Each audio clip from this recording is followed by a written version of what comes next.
Okay, so we'll get started. So Ani Bojo, welcome everybody. So today we're going to have a presentation from Sheri Gowan, who's coming to present from Nogdawindamin, to share about, you know, possible work experiences, what they have available for work opportunities, and share a little bit about the organization if it's something that really catches your interest. So Sheri, you want to take it away? Sure. Just trying to get this taken care of here.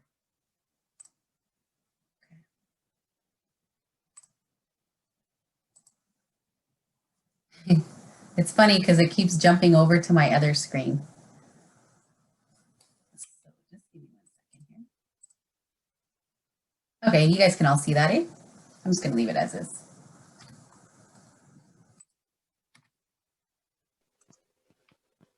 Do you have a presentation up, Skip? I don't see anything. Oh, okay, hold on. There we go. Okay, can you guys all see my presentation? There we go. We're good now. Excellent. Okay, so I'm just going to adjust my screens here. So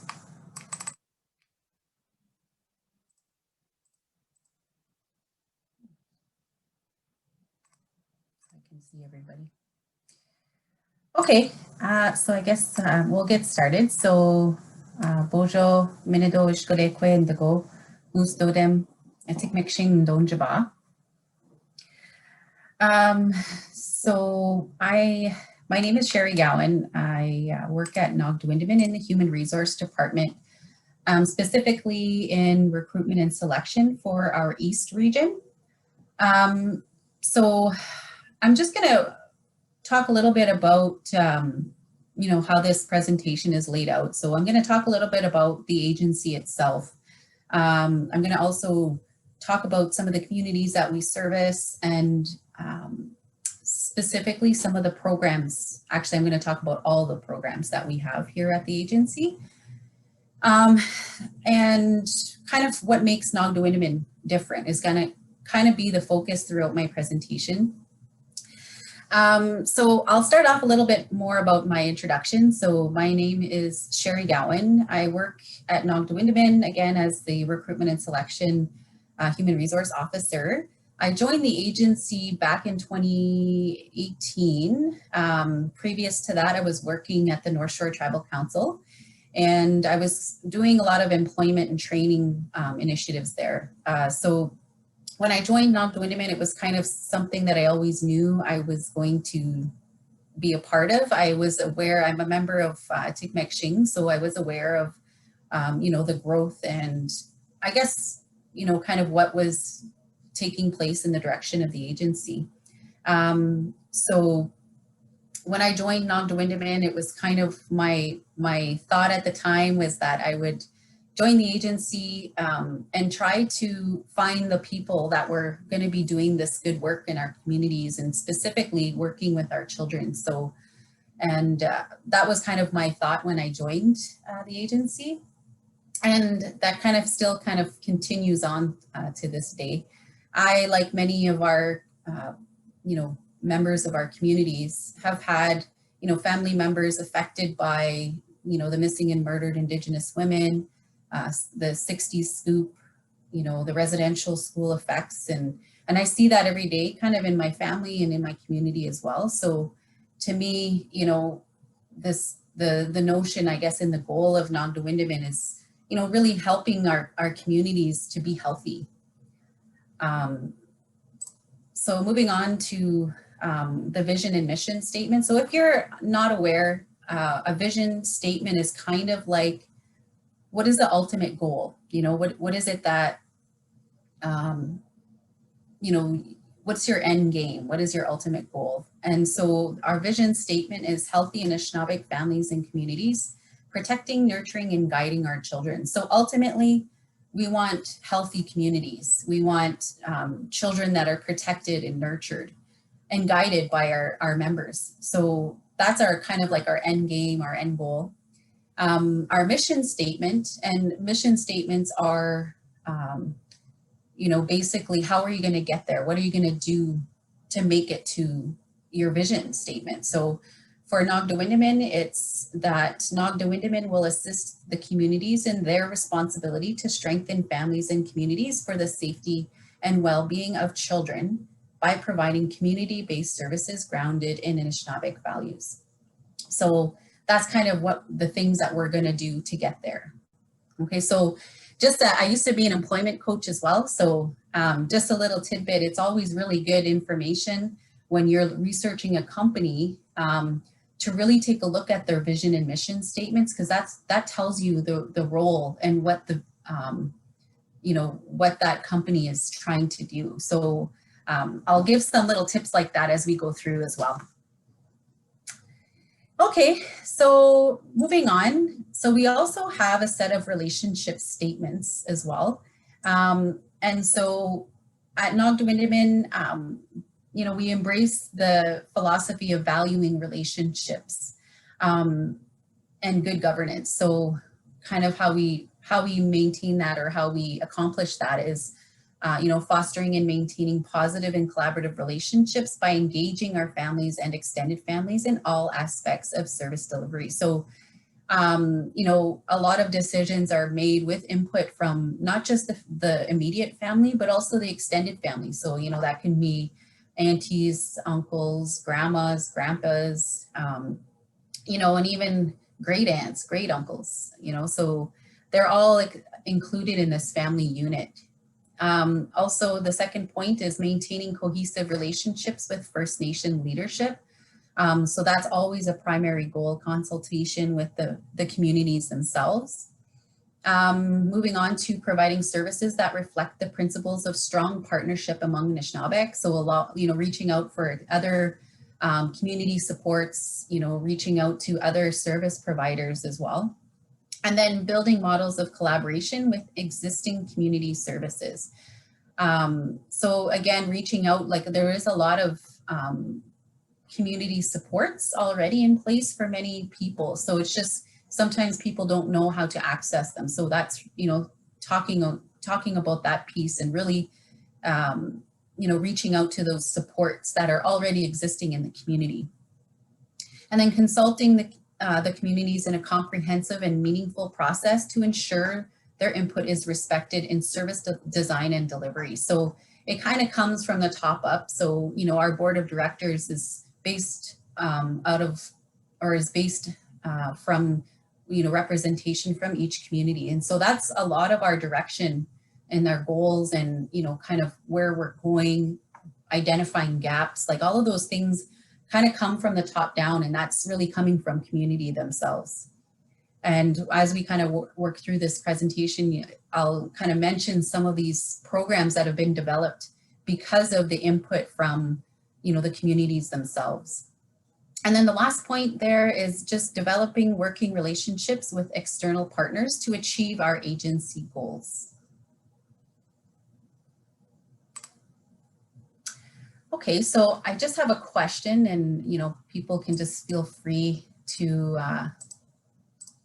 answer it or just shout out your answers. But I'm just interested to know, what does community-based mean to you?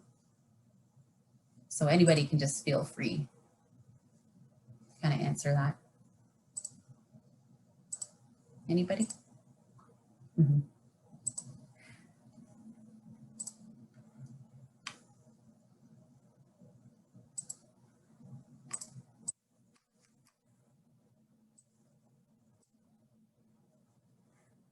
Okay, well, what I can tell you about community-based as it relates to, our agencies, or our agency rather, is it really talks about, I kind of mentioned it a minute ago about, the top down. So the community has input. So the community has input in terms of, where we're going, what we need, I guess, the things that we need to accomplish, all of those things. So the community has input. And so I guess kind of at a macro level, at a higher level, it's, they're really making sure that, it's reflective of the communities that we service as well, right? And then also kind of that's at the higher level, that's, you know, community-based at a higher level. So, you know, the community themselves are directing what they want from us, but also at like a micro level as well, in that, you know, the workers themselves are doing really whatever it takes for them to reach the community members or the people that we're servicing. So sometimes it's funny because, you know, it might be, you know, going out into a home. We're not really a kind of a clinical setting where in that, you know, people will come to us for services. We make it a point to really be accessible, you know, to the communities. So that, and at times that'll mean us going out into the community, going to visit people in their homes to provide services, you know, trying to, you know, making, perhaps even going and picking somebody up using a vehicle to drive them to their appointments or whatever it might be. Like maybe it's going out into the bush and, you know, having a fire out there with them. And that's part of, you know, being able to be accessible to them. So when our version of community-based services means really whatever it takes to engage the families, the communities, and to provide services to them in a meaningful way, you know, so that it's not just about them coming to us and sitting behind a desk, because we know that that doesn't necessarily work with our people. So really it's, you know, doing whatever it takes to, you know, get people to access our services.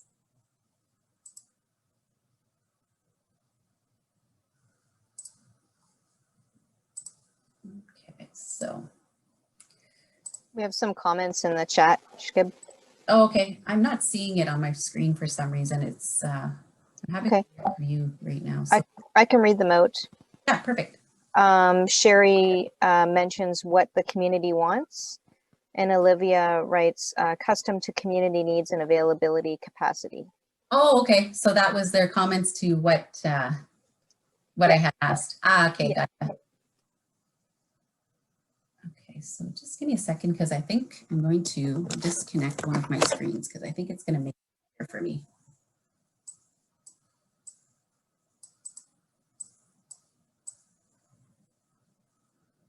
Okay. Okay, so we also have, those are good comments too, by the way. I'm sorry I didn't catch those when we were kind of going through it.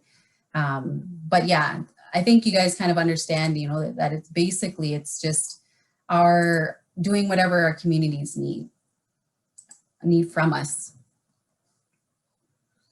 Okay, we also commit to ensuring that services support the best interests of an Anishinaabe child, promoting the spiritual, physical, emotional, and mental well-being of our Anishinaabe children, families, and communities.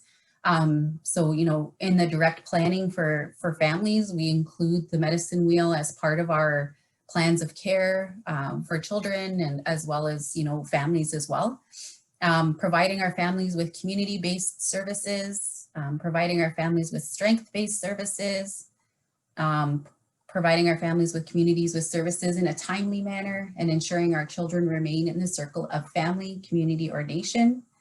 And then valuing cultural diversity and beliefs, and ensuring Anishinaabe families and communities receive services from people grounded in the 7 sacred teachings. We'll talk a little bit about that later as well. And then ensuring that language is woven into services.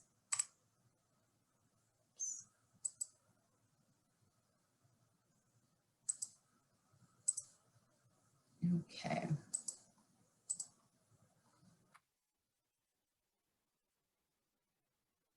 So when we're kind of talking about the communities that we service, this is a really good thing to keep in mind as well. Like, so if ever you decide to apply to Nogdawindamin, really knowing, you know, our vision and mission statement and the communities that we service is really important. And I guess it's kind of important for all, like anytime you apply for positions, really understanding what it is that they do is important as well. Okay, so can anybody name any of the communities along the North Shore that we service? So what I mean is, you know, if we had Sudbury over here, and then you know, Sault Ste. Marie over here, what communities? do we service along there? Just shout them out. Tikmishing. Okay, so I'm going to write that in here. Okay, anybody else?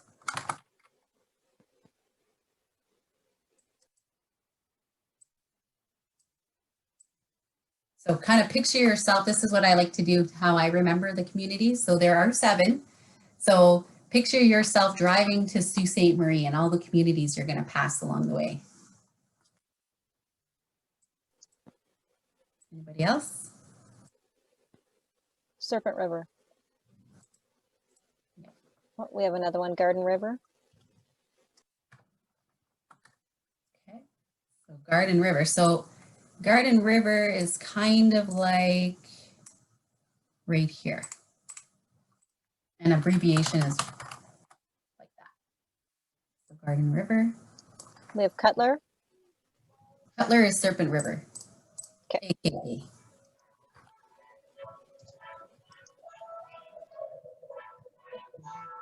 Okay.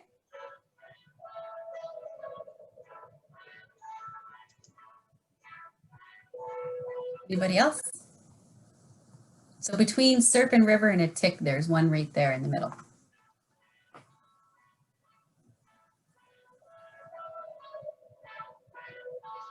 So this one is actually Sagamok. Sagamok Anishinaabe. Okay, and then usually around the midway point, the halfway point, there's a community here as well. Anybody want to take a stab at that one? I think it's the Broken Canoe gas station, if you've ever driven there.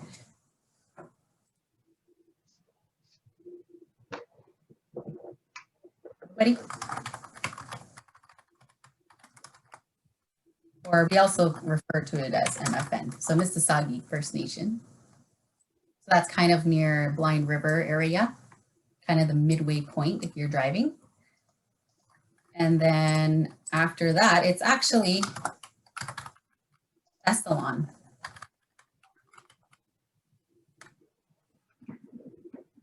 So Thessalon is actually after Mississauga, and then it's Garden River after that. And then we have Batchewana, kind of at the end over here. So Atikmekshing, Sagamok, Serpent River, Mississauga, Thessalon, Garden River, and Batchewana.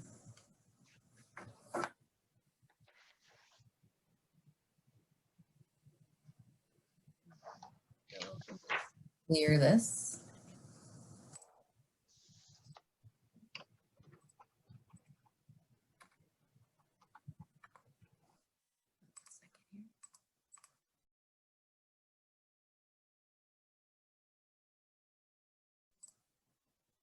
Oops, sorry about that.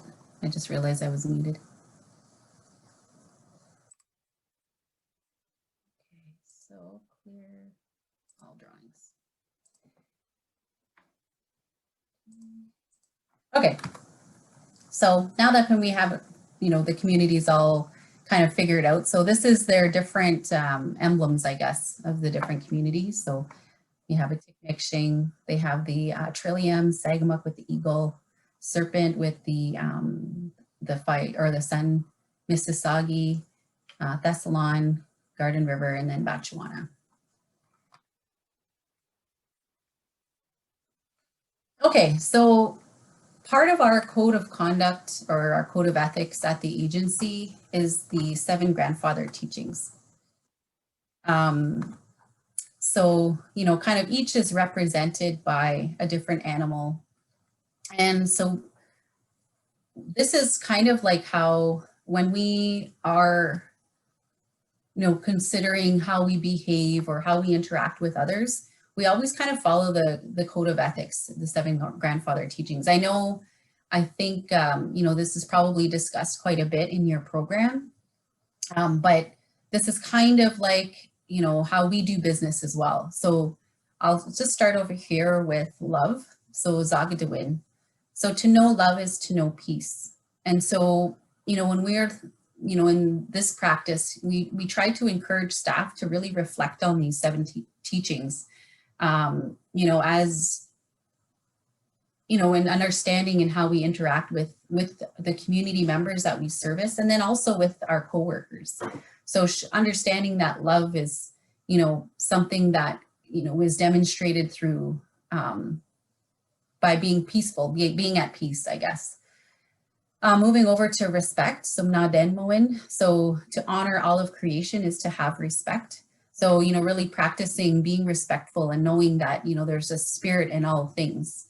That was one of the teachings that I had received about respect, is knowing that, each person has a spirit, no matter what circumstance they find themselves in. We always show respect to the spirit of the person. Further down is bravery, which is Nogdawindamin. So bravery is to face the foe with integrity. And so, if you think of yourself as a worker, being brave and showing courage in, the things that you do, especially when it comes to working with families, sometimes you have to address things that are hard to talk about, might make people uncomfortable. But having that courage and that bravery to be able to still, bring those things up in a good way. It's really important, especially in the field of social work, to make just understanding that, we have to do things that aren't easy sometimes, and understanding too that it takes a lot of bravery and courage from the people that we're working with to make change, or to ask for help, those things, keeping those things in mind. And then moving down to honesty, which is Gwikwadzwin. So honesty in facing a situation is to be brave.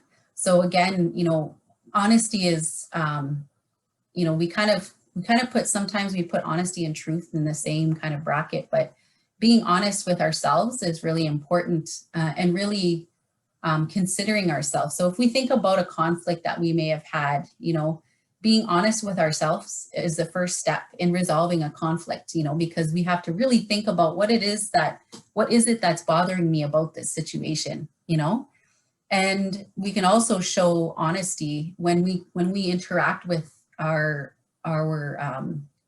clients as well, because, it's funny because when I used to do frontline at the tribal council, sometimes people will not be upfront about things, and even me as a worker, that was a hard lesson to learn.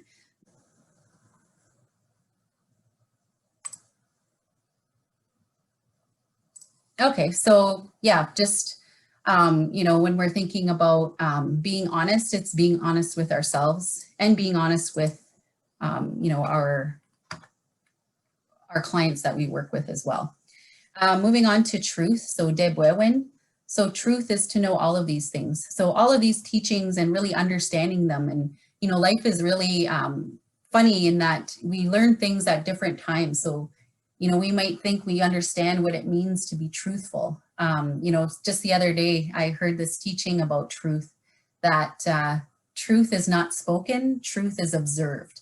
And so to me, that was, I had heard these 7 teachings many, many times over and over throughout my whole life. But I felt like, that one phrase that, that truth is seen, the way that people act shows their truth. And so that was really profound at the time, because I thought, being truthful is like speaking the truth. But when we really dive into our culture and learn a little bit more about it, it's not that truth is spoken, it's that truth is observed. So that's one way that we can see someone's truth, is by using our gift of vision and observing and watching, because that's when the real truth is shown, right? So knowing all of these teachings is really important, to really understanding ourselves and our culture as well. And then over here we have wisdom, which is Nabwakawin. To cherish knowledge is to know wisdom. And I think, part of the being wise or understanding wisdom is that we all carry that in our life lessons. We all carry wisdom, and even the people that we're helping also have wisdom, and we can learn from them as well. I think,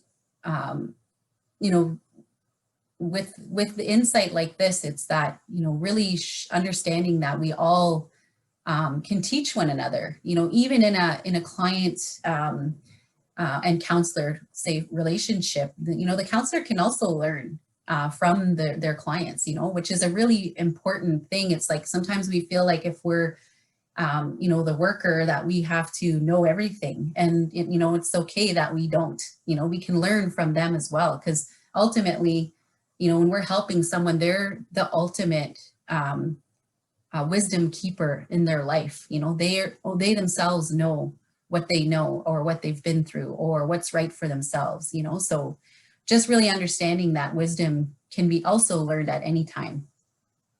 And then humility, so debod dendiswin. So humility is to know yourself as a sacred part of creation. So again, kind of, you know, if we consider that counselor, and I'm just going to use counselor as an example for now, but, or worker perhaps is a better example. So us as a worker, knowing that, you know, that we are no better than anybody that we're helping, you know, that we are all part of creation, just as the plants and the animals, you know, are all part of creation. And same with the people that we're helping, you know, they're all part of that just as we are.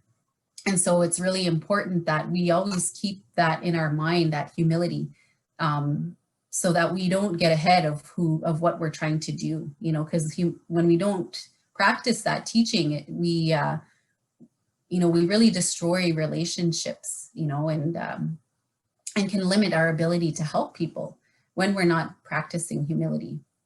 And then on the top, kindness, so Minoj Webswin, so kindness is a gift from the Creator. And I think, you know, this teaching is really significant in our culture. You know, our people were taught to be kind, you know, and kind with our words and our actions.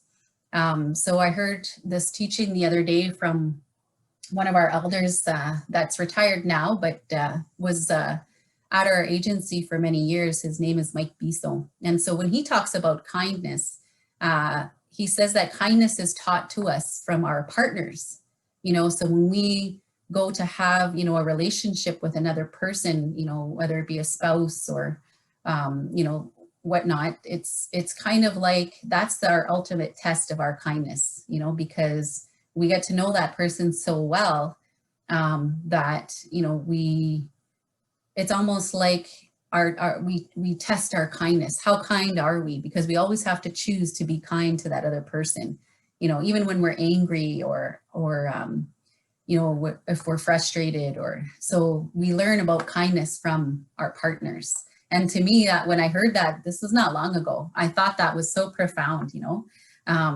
lots of wisdom and knowledge in our teachings, that, you know, all of these gifts are taught to us at different parts in our life, you know, as we make our way through this journey.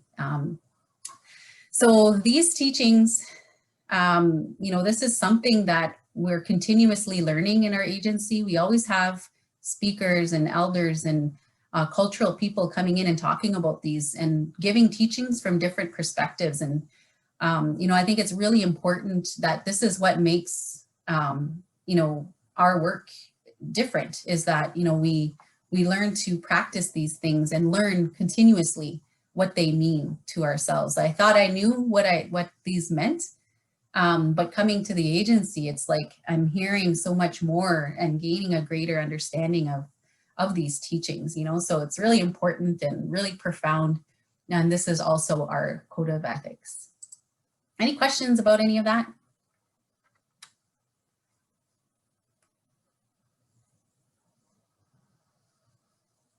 No, we're good. Okay. I don't know. There's Diane says yes. Diane, did you have a question?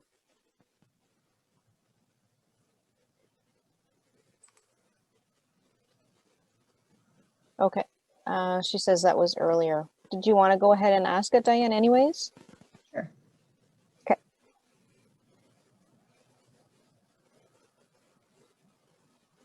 Just shout them out because I'm not able to see the, you know, for whatever reason, I'm not sure, I'm having just issues with my my screen, so I'm not able to see the chat right now. Dan, did you want to ask your question?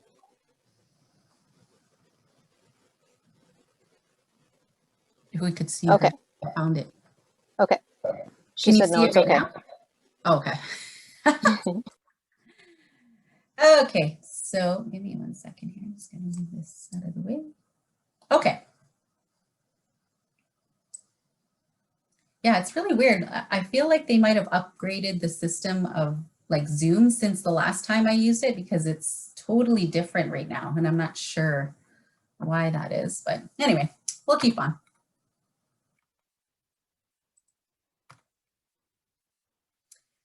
Okay, so what makes Nogdawindamin different? So I like to use this little diagram because I think it makes really good sense in when you try to understand what it is that we're doing, right?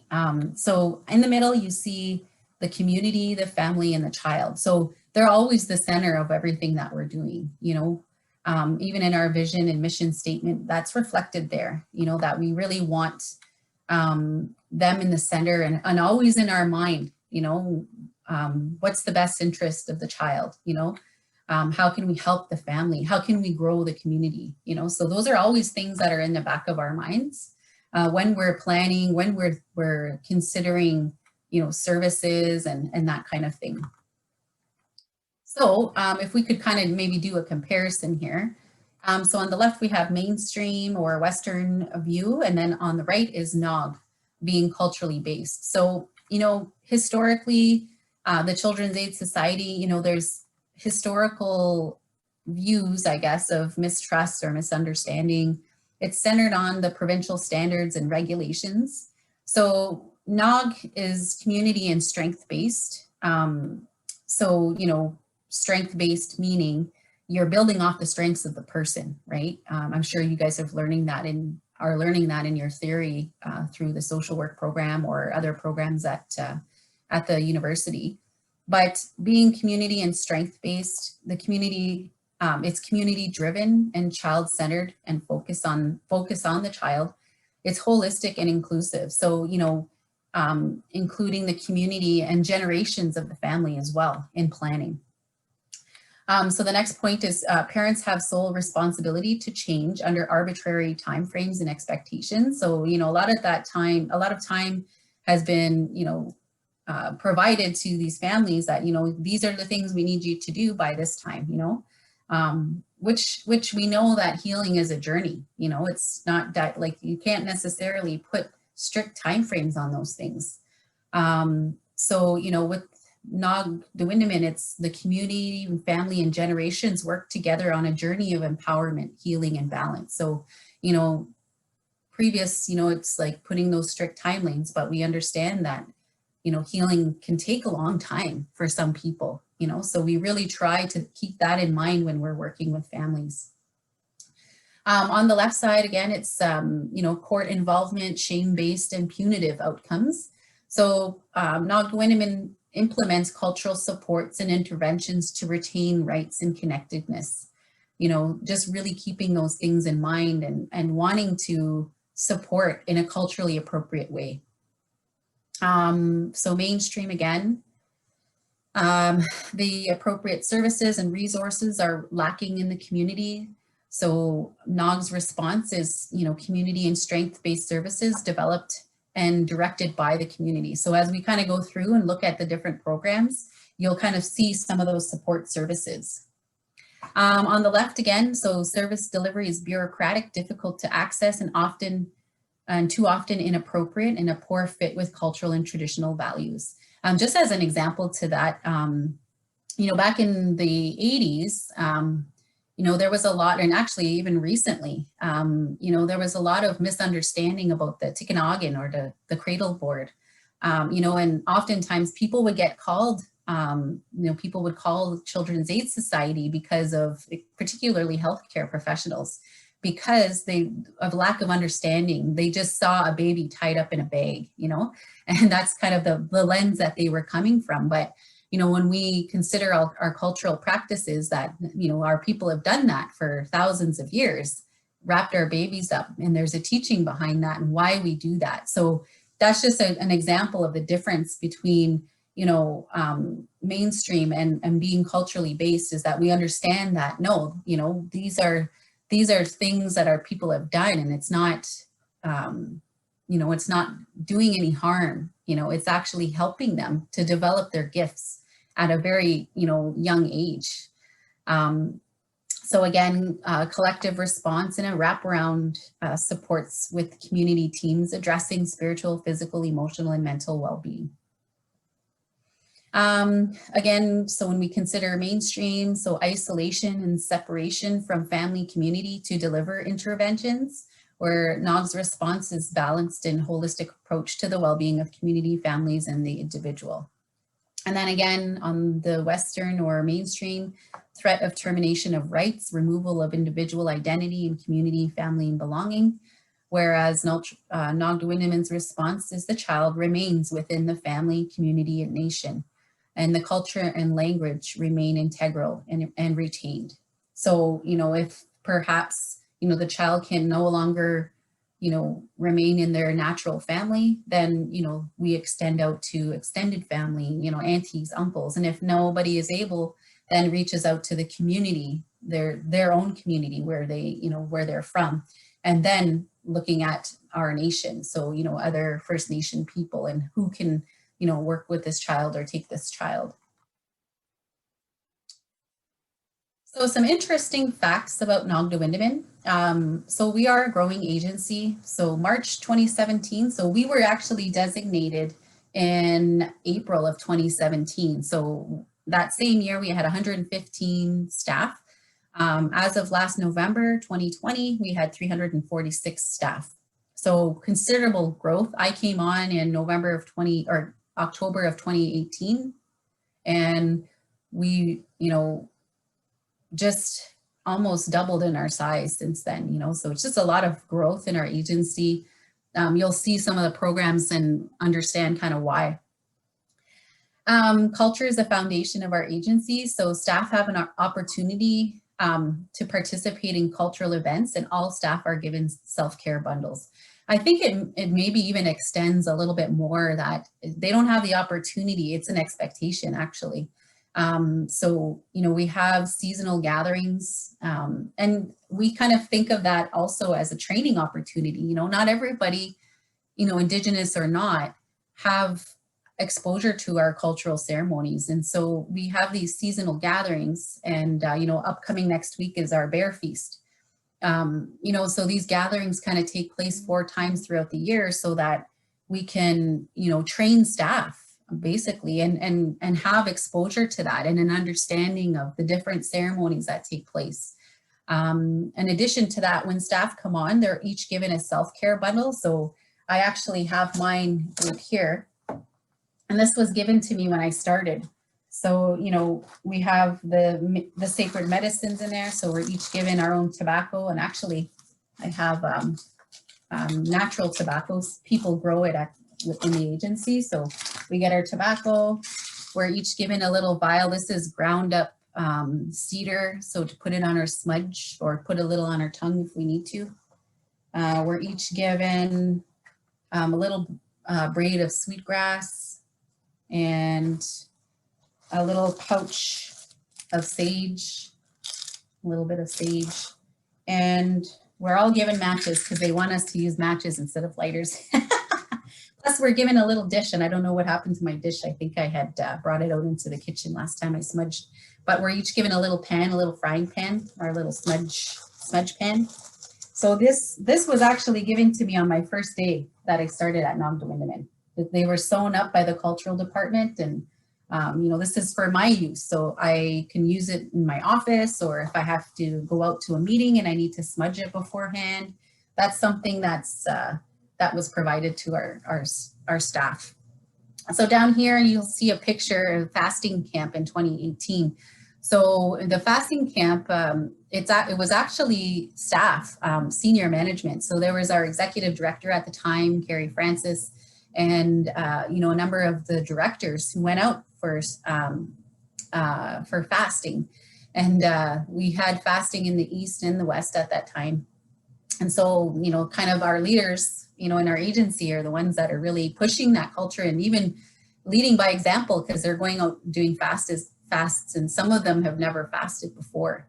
So it was really interesting. I was there to go in the evening, and because we did some of the fasting out here in a Tikmekshing at our sacred grounds. And in the evening, I would bring my girls out and we would sing songs for them. Really beautiful, beautiful time. And so I was able to do that. You know, it's not necessarily my job, but I was able to go out there and participate in those things. And when they came out of their fast, I was also able to participate.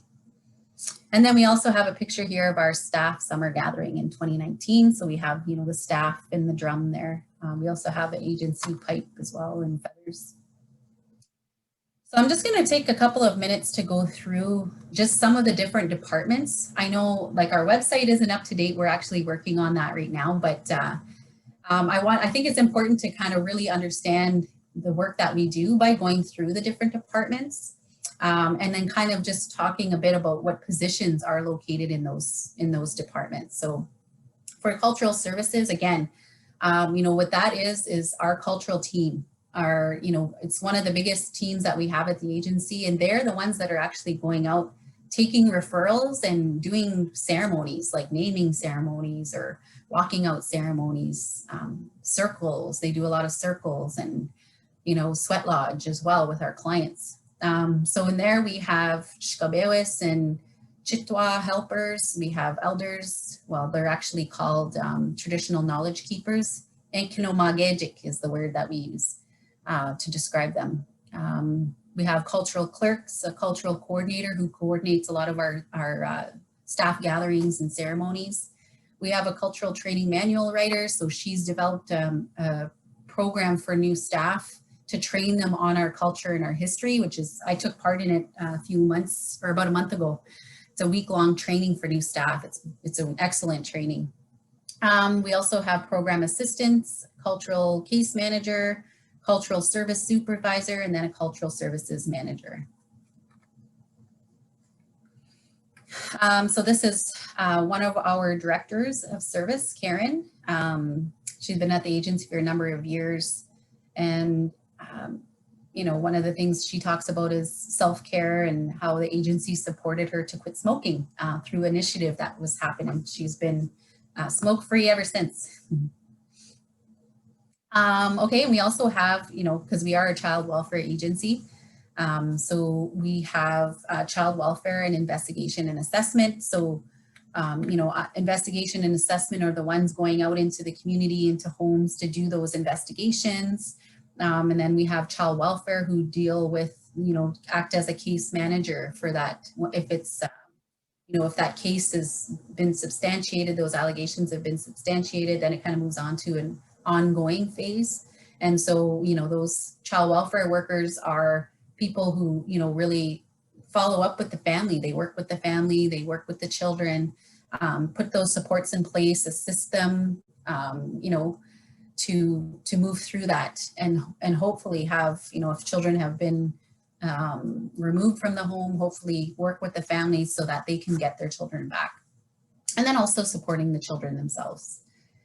So different types of position in child welfare and investigation and assessment. So we have client records clerks, we have case aides, we have child welfare workers, investigation and assessment workers, we have telephone screeners. So they're the ones who receive those referrals when they come to the agency.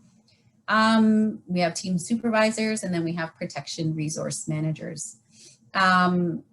So what's important here is also that they continually assess the strengths and needs of the families using different assessment tools, while engaging extended family as well, community members and community resources, utilizing the 7 grandfather teachings. So really important pieces to, and what separates us kind of as a child welfare agency.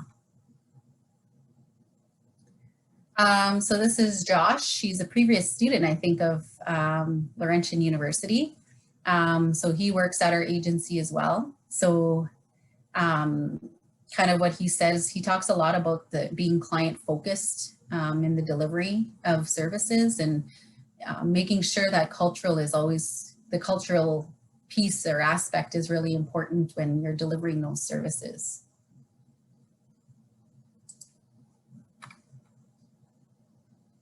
Okay, we also have alternative care. So when children are not able to reside in their homes, Nogdawindamin believes that every child has the right to grow up in a family environment with connection to their culture and community. So the alternative care providers, I think other agencies call them foster parents. We don't call them that here. We call them alternative care or AC providers. So they work as part of the circle of care for that family and for the children, and provide, assisting whatever it is that that child might need. So the alternative care, that's the department, but in that we have alternative care workers. So they're the ones that are working with those alternative care providers. We have a recruiter, so an alternative care recruiter. So they're out in the community trying to find good homes for these children that have been removed. So if anybody's interested, I'll put my little plug in there. If anybody's interested in becoming an alternative care home, I can certainly pass on some information for our alternative care recruiters that could help you, maybe understand what that involves a little bit more. We also have clerks, an admission worker, children in care worker. So the children in care workers are working directly with the children, making sure that, their health is, taken care of, vision, dental, making sure they're in school. If they need any supports there, they're working with the children. And then we also have alternative care clerks, client records clerk, and an alternative care supervisor. And this is Leslie. She actually is a manager of Jordan's principal. We'll kind of touch on that in a minute. She's, I believe she's from Wikwemikong. And then we also have prevention services. If you go online, you'll probably see quite a considerable amount of information about the prevention services. So we have the youth justice program. So that blends culturally appropriate lessons and interventions to meet the youth where they're at, and when it comes to probation and conditions of a sentence. So some of the things that they can do is working with them on anger management, substance abuse, etc. And then we also have the youth in transition program. So that provides support to youth who are transitioning out of the system, the child welfare system, into adulthood. So whatever it is that they might need help with. So maybe it'll be budgeting or literacy, mental health, legal services, healthy relationships, among other things. And then we have the Youth in Transition Housing Support Program. So that's offering assistance for youth to find and retain housing for better outcomes, and primarily focused for 16 and 17-year-old youth. And then we also have Education Liaison. So this is just to respond to the educational needs of children and youth in care and to provide supports.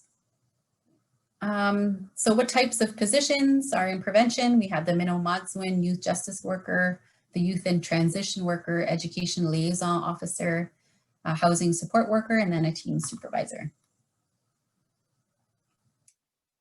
And so this is Carly. She likes to work at Nogdawindamin. She's a frontline worker, and she says that she always feels supported and valued by her team and upper management. Nogdawindamin is more than a place of employment, it's a family. I like to stick these little things in there because I think it makes it kind of come to life and get to see some of our workforce. So children's mental health, this is a program that came as a response from our communities identifying that there's not a lot of children's mental health services that available to our communities. So this was a pilot program. It is now kind of moved on to an ongoing program.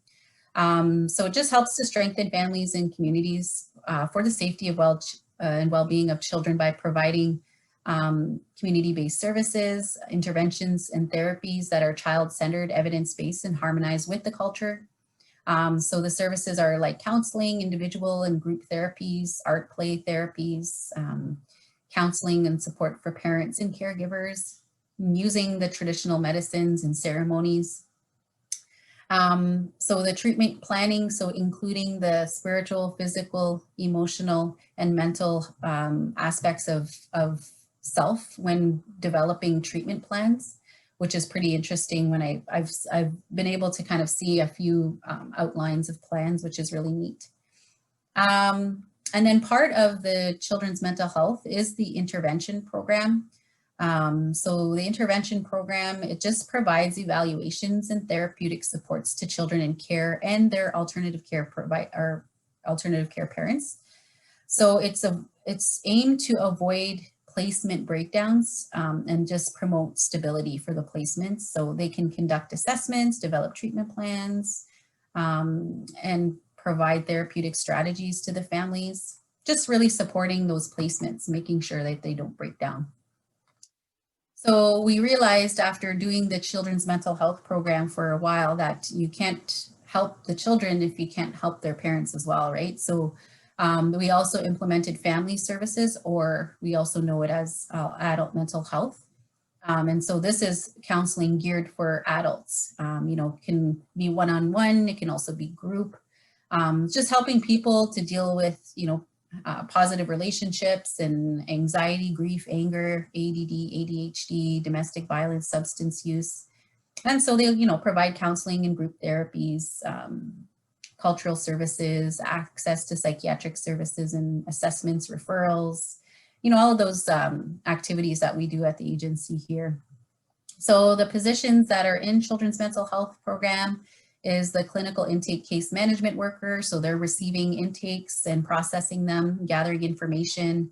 We have the child and youth clinicians, family services clinicians, intervention workers. We have the client records clerk, team supervisor, clinical intake case management supervisor, and the children's mental health manager. This is Shirley. She's actually one of our team supervisors in the East for children's mental health. So she's been our agency for a while now. I kind of touched on this one a little bit earlier. We also have a team devoted to doing Jordan's principal applications. So especially, you know, in relation to our children that we're servicing. So they can assist, you know, gathering documentation, doing referrals. You know, if anybody's ever learned a little bit about Jordan's principle, you need to get those things substantiated. So, you know, sometimes it's a referral to a clinician to help, you know, do some assessments, or perhaps it's gathering information at the school or with their doctor. So, you know, all different kinds of, you know, supports that they can provide, and submitting those applications on behalf of the children and families. So in this department, we have Jordan's principal manager, we have a Jordan's principal case managers, and we have Jordan's principal case manager infrastructure specialist. And this is Daniela. She works in our Jordan's principal department, and she's been here for a number of years as well. We also have the neonatal. I'm conscious of the time here too. So we have the neonatal caring services. So basically what they're doing is going out into the community. You know, if anybody's been identified, an expectant mother has been identified as potentially high risk due to substance use, they're there to help support them. You know, at times they're going to appointments with them, or, you know, just helping them to access services. We also have in Sault Ste. Marie, the Baby Lucius Neonatal Hub.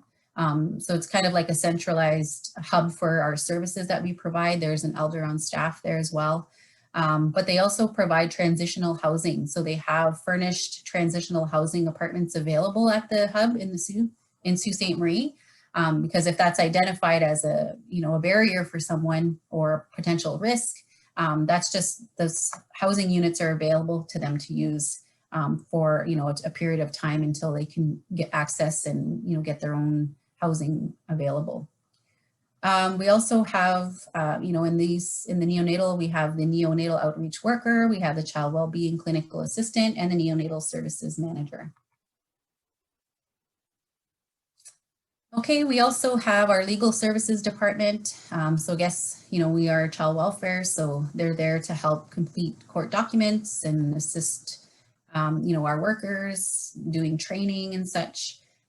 So in the legal services department, we have a law clerk, we have disclosure worker, customary care worker, family conference coordinator, client records clerk, lawyers, and the manager of the legal program.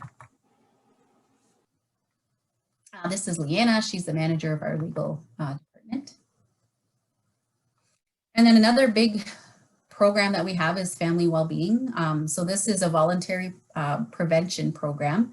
So they're there working with families one-on-one or in groups, exploring, you know, different initiatives. It's family driven. So whatever is identified as, you know, by the family on things that they want to work on. It could be budgeting, it could be decluttering, it could be, making sure that the family is keeping onto a daily routine, those kinds of things. So in that program, we have family well-being workers, family well-being group workers, client records clerk, team supervisors, and then the manager of family well-being. And this is Melissa. She's one of our family well-being group workers at our agency. She's at a POW there. Can't remember where she said she was at. And then we also have access. So access is really when, parents need to have access with their children. We have those workers available to coordinate those visits. So we have children's support workers and then a team supervisor.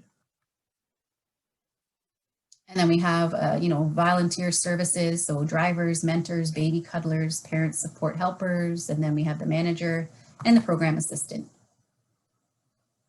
This is Mary Elliott. She's one of our elders or an economagmagic here at Nogdawindamin. Very valued here.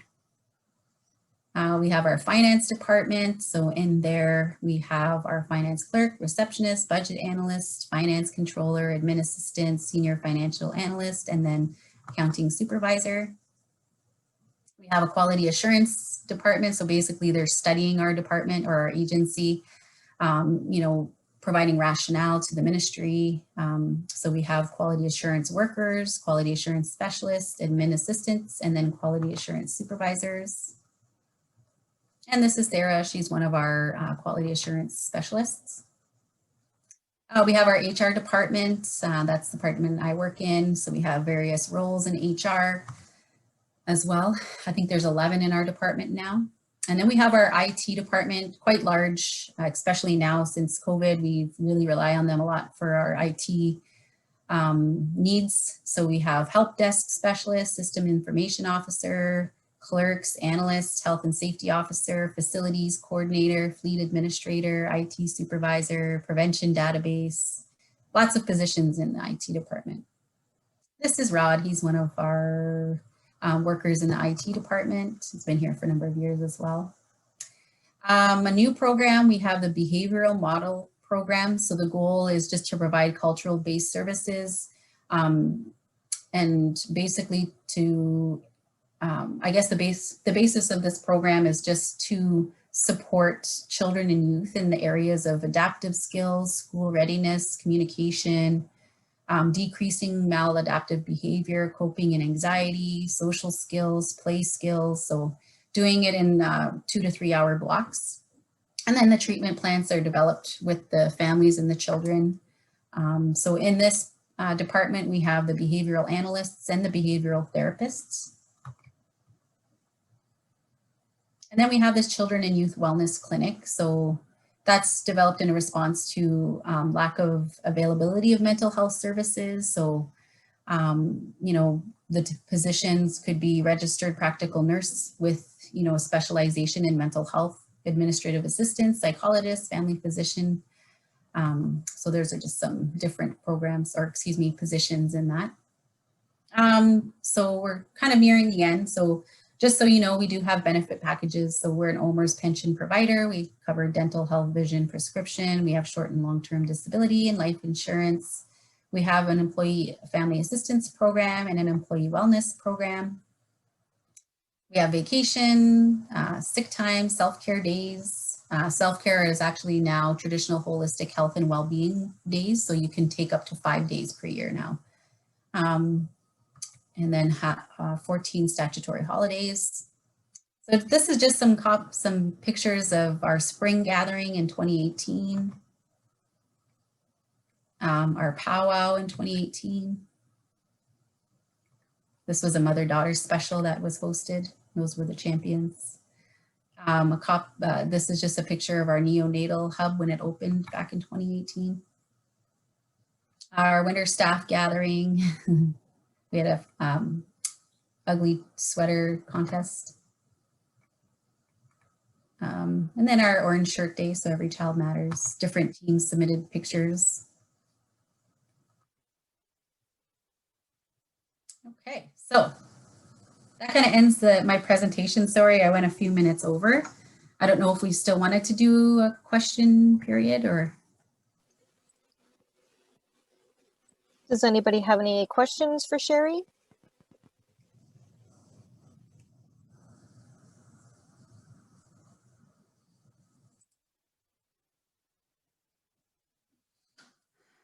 Okay, so I see Diane. So it's so wonderful to hear about the self-care that's encouraged at your agency. Can you share what's been most challenging aspects of your work? And could you describe based on physical, mental, spiritual, and emotional dimensions, if possible? So challenging. Okay, so I work in the human resource department, but so I can only really come from it from that perspective. Is that okay to do that? Or are you thinking kind of more frontline? Yeah, okay. So self-care, the most challenging aspects in my work. So I think for me, the challenging is that, you know, Nogdawindamin and child welfare kind of just in general it's a fast-paced environment. So I think a lot of people sometimes they get wrapped up in, you know, their work that they forget to take those breaks. So when it comes to physical, like for me, you know, making that time to be physically active throughout my day, especially during COVID times, right? So it's easy to just sit at your computer at home all day and not get up. But for me, I schedule time for myself to go out and go for a walk or go for a run. I'm a runner, so I always make sure to try to, you know, schedule that time in.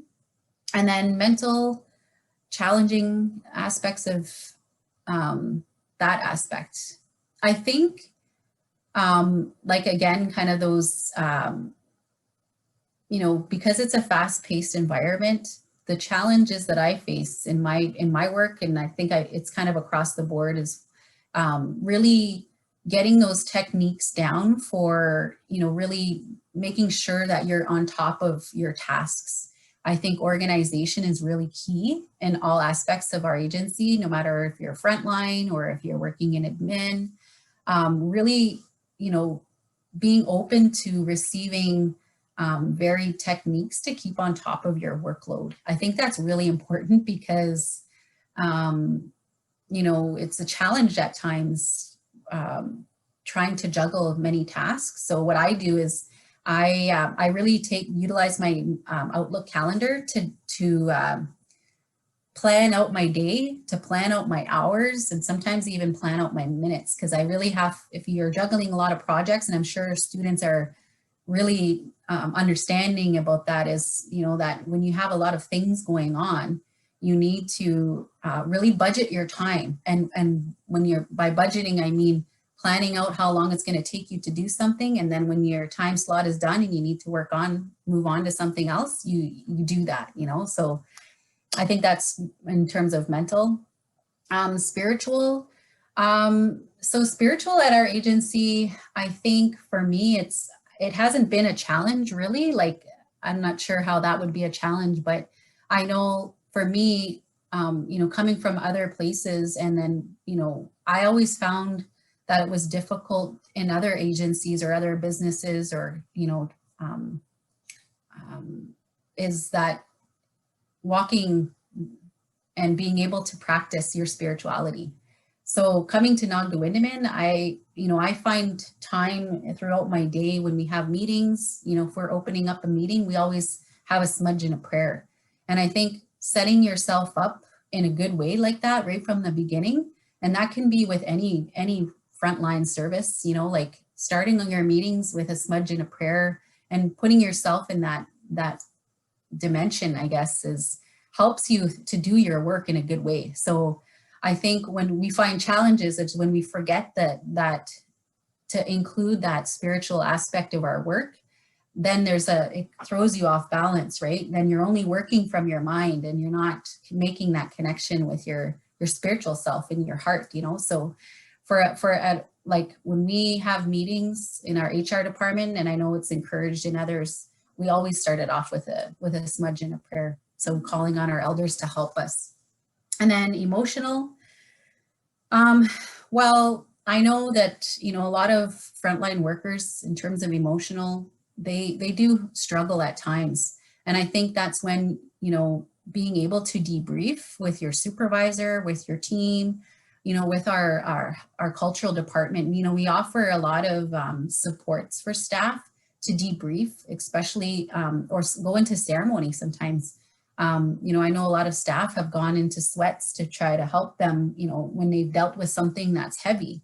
It is child welfare, and things do happen that can weigh really heavy, you know, on your emotions, and people might carry that. So we really encourage staff to take those opportunities to let those things go. So sometimes it might be a cedar bath, sometimes it might be a sweat, or accessing our EAP, our Employee Assistance Program, you know, for counseling or whatever it might be.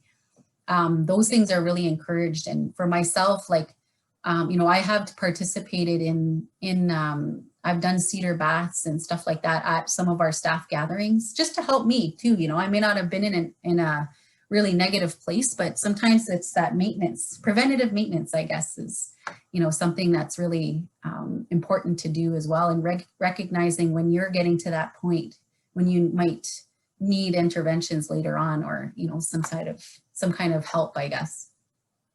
Okay, is that good? Hope that answered that question. Okay, and then Olivia, so can you describe, okay, so Diane said yes, Miigwech. Okay, perfect. And then Olivia says, can you describe more about the resources and learning opportunities do parents have at this agency? I think the first word is healing as well. Healing resources, learning opportunities. Do parents have at the agency? Yeah. So, well, okay, and I'll give an example. Sometimes some of the families and, you know, parents sometimes, so let's say they have some sort of involvement and it's in a prevention, you know, a prevention aspect. So maybe let's just say, you know, somebody has been identified as maybe having, you know, some concerns maybe. And so they go into these voluntary services like family well-being, we'll say. And, you know, through the family well-being program, and I'm just using this as an example, you know, there's people there that can assist with all different kinds of things, you know. So sometimes it's budgeting, sometimes it's, they have this one program called the Red Path Healing Program. You know, so there's different, depending on what the needs of the person is, like it's all individual, right? Like it's not, we know that it's not a one size fits all for everybody. So there's different programs, different services. And if there's not one available, we'll reach out to our community partners. So, you know, the Red Path Healing, that's one program. We also have the cultural team. So, you know, if it's somebody wants to learn about traditional parenting, we'll say, you know, they can reach out to the cultural department, and they do so by submitting a referral for cultural services. And then they'll match Ekonoma Gejik, traditional knowledge keeper, to that request based on their skills and abilities, right? So everybody has unique skills in our cultural department. So for instance, you know, I know Mary Elliott at one point was doing a lot of traditional parenting classes or one-on-one with people, teaching them about the moss bag, you know, teaching them about the walking out ceremony, which is typically that was being held every spring for our children. They also made sure that all of our children in care had their Anishinaabe Noslin, their Anishinaabe names, their spirit names. That was like a big endeavor to make sure that, you know, all of those children had those things that laid good groundwork and good, you know, foundation for them knowing who they are as Anishinaabe people. So, you know, there's a lot of different things. It really does depend on what it is that they need. And, you know, if it's, and just as an example, you know, the children's mental health, like that came as a response to an identified need in our communities. And again, with adult mental health. So I think, you know, depending on what it is, we always try to be creative and figure out different ways to support people. And in particular, our parents as well. Like they're, you know, we don't want it to get to a child welfare matter. We want it to be, you know, we want to prevent those things from happening. So whatever it takes, we try as best we can to do it. Any other questions? Good question, Olivia.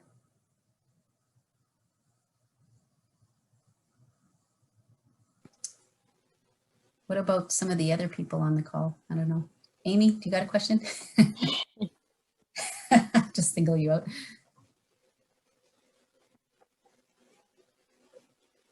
Yeah. Oh, Sheri has a question. What if I have a positive CPIC? Well, I think it depends on what's included in your CPIC. So if you're not able to pass, so I guess I'm coming from this of a perspective of as a student wanting to do a placement or perhaps applying for a position. It really does depend on the role. So for example, administrative roles, not working with vulnerable people, we don't require a CPIC vulnerable sector check, just a regular CPIC. So depends on the nature of what it is. Like if I'm working in finance, anything related to, theft or those kinds of things would probably be high on our list. And then in terms of working frontline, so we do need people to pass a vulnerable sector check, and it's kind of looked at on a case-by-case basis for any other, things that may be on a CPIC. So if somebody can't pass a vulnerable sector check and they're working frontline, they can't join our agency. We can't do placements or anything like that because of our mandate to our child welfare mandate, ensuring the safety of children. So if you can't pass a vulnerable sector check, then we are not able to allow people into our agency. Depending if there's other charges, it really does depend on the nature of the charges, how long ago that those things happened. We really do take into consideration too what people have done since that, those things took place. Of course, we can't consider any pardoned convictions. Of course, that's part of the Ontario Human Rights Code. Yeah, I hope that answers that question. I think I just want to say one thing about the CPIC though. And I'll take off my HR hat and I'm going to put on my employment coach hat. When you're applying for positions and if you do have a criminal history, I think it's important for you to, develop, I guess, a script. I'm just going to say it as a script. So say if you go into a job interview and you think that they might ask you about that, you should really be thinking about, it's good practice to, be upfront about those things, especially when you're coming in as a worker or even as a student. Like at times we may review those things and ask you about them. So I think preparing like a script for yourself and how you want to acknowledge, if you do have a criminal history, how are you going to bring that up? What are you going to say? And think about what have you done since then? What kind of self-growth or, things that you've done to better yourself since those things happened. That's just my career coach hat, But yeah, I think it's important to be upfront about those things. I mean, you don't have to put it on your cover letter or anything like that, but really understanding what it is, and what led you to that, perhaps how long it's been, and more importantly, what you've done to help yourself since then. So yeah, other hat back on. Okay.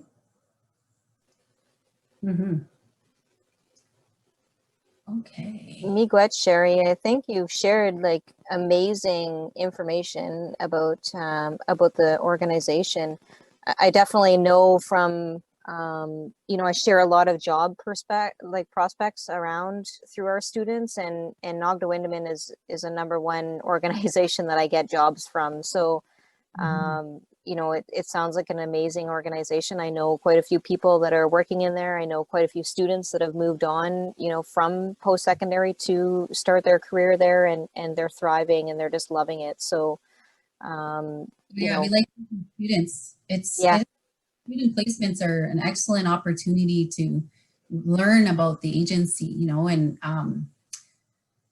like getting lots of value out of our students and our placement students. I'm really happy and pleased to say that, they get really enriching experiences. Like we're not, I guess our perspective is that, we really want them to have a good experience. We really want them to understand what it's like in those roles. So,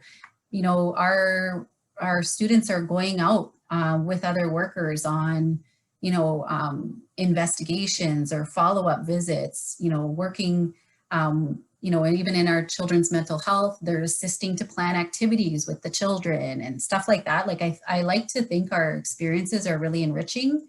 And we do that because, we want good placements for these students. We want them to have good placements and we want them to gain skills. And you don't do that by just sticking to filing or, those kinds of things. So I'm really happy that our supervisors really understand and they take a really in-depth approach to training our students when they come on board, and they're not just sitting somewhere, and they're really getting right in there. And if you have an interest in working in particularly child welfare, going out and doing those home visits, those 30-day home visits, or going out and assisting or, being present during investigations and seeing the techniques that the workers use to, gather information, really helpful and really, really insightful. So I really love that we take a lot of students as well. I think this last year we had about 11 students throughout our agency. So, at our different offices, maybe even more than that actually. But yeah, I love students. And the students take part in our regular orientation as our workers do. So we don't really differentiate between our workers, our new workers and our students. They all take the same orientation.